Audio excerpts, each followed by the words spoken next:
নবী ইউনুস আলাইহিস সালামকে কেন মাছ খেয়ে ফেলেছিল?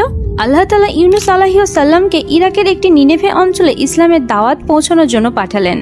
ইউনুস আলাইহিস সালাম সেই অঞ্চলের মানুষগুলোকে আল্লাহর পথে ডাকলেন, জান্নাত জাহান্নামের বর্ণনা শোনালেন, কিন্তু সেখানকার মানুষগুলো ইউনুস আলাইহিস সালামকে অস্বীকার করলো।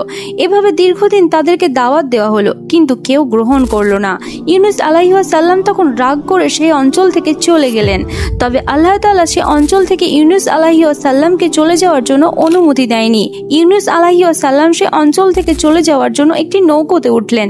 নৌকো যখন সমুদ্রের মাঝপথে, তখন প্রচন্ড বেগে ঝড় তুফান শুরু হলো। নৌকো পানিতে ডুবে যেতে লাগলো, আর নৌকোর মাঝিরা নৌকো ডুবা হতে রক্ষার জন্য ইউনুস আলাইহিস সালামকে পানিতে ফেলে দিলেন।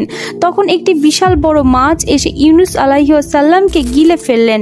মাছের পেটে গিয়ে তিনি বুঝতে পারলেন তিনি আল্লাহ তাআলার নির্দেশ অমান্য করেছেন।